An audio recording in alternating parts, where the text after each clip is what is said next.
Second in our negative team today, we have the director and inventor of the street swag. Please welcome Gene Madden. I'm gonna give myself permission to shine. I'm gonna shine so bright. Gonna make every hit wanna turn. You're finally gonna see me. Give myself permission to shine.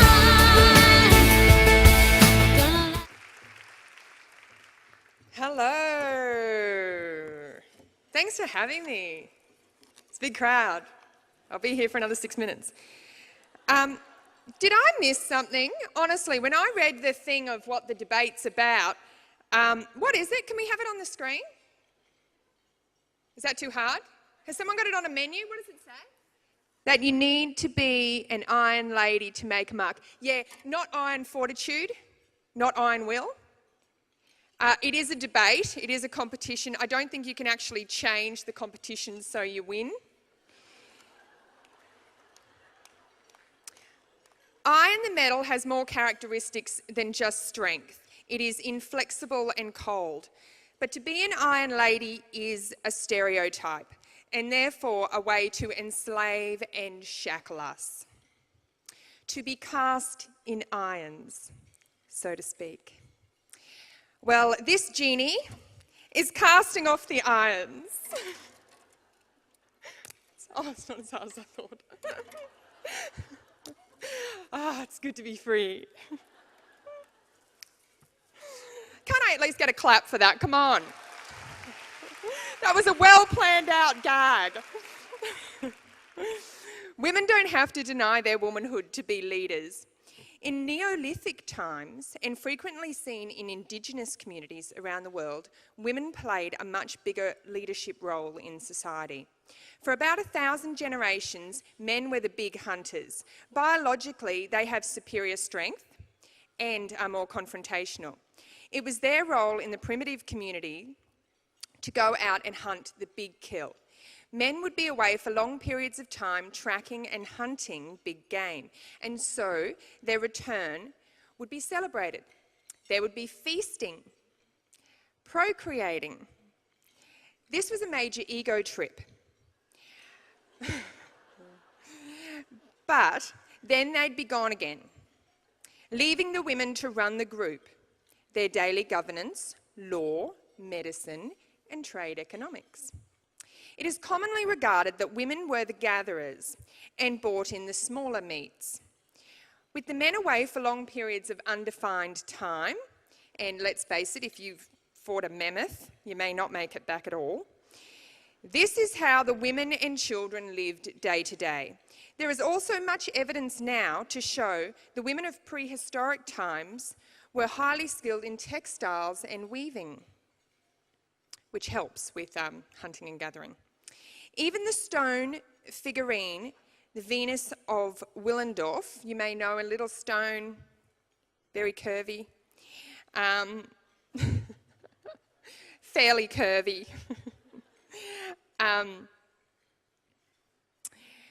What you don't see often, because I think most historians don't get over her curves, that she's actually wearing an incredibly intricately woven hat.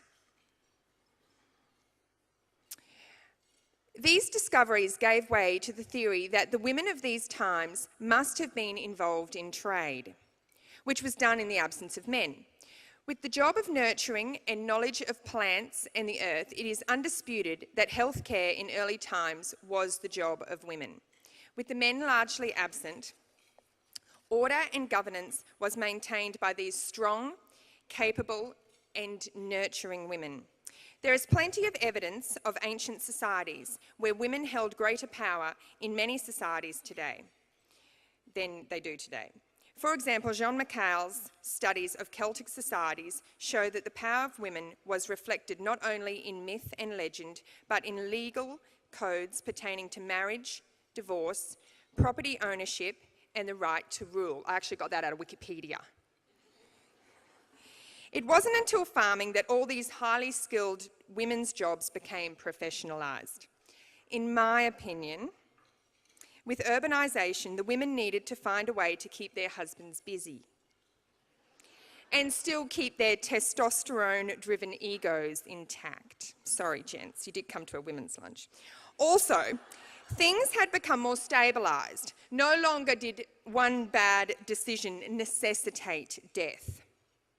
So having the men learn the women's knowledge in health and farming and having them more involved in governance and law was a safe enough, practical way to keep the men busy and applauded. Regardless of how things got out of hand, women are hardwired to do all these now highly professionalised leadership jobs. And despite a couple thousand years of letting men have a crack at it, we are still doing these jobs better. Over 47% of working women in Queensland are the main income earner for their family. And we all know how companies with women in leadership positions have higher productivity. Just like children left unchecked, it's no wonder that these testosterone-charged men started name-calling. Perpetuated by men a couple hundred years ago, our culture fell into the phenomenon of the virgin whore worldview. The virgin being the wholesome, retiring, subservient and homely type, and the whore being anything bolder.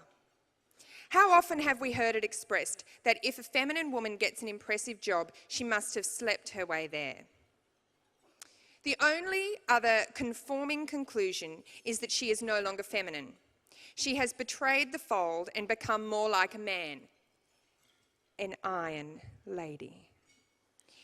Men aren't entirely to blame for these stereotypes. As a woman, it is a lot easier to view another, more successful woman as being a defeminised traitor or a charlatan who slept her way to the top than it is to say, I couldn't do that. Saying I can't be like her is not a moral stance, it's a cop-out. It's a cop-out to putting yourself out there to being successful. We need to embrace the primordial woman within all of us. Girls, not the men.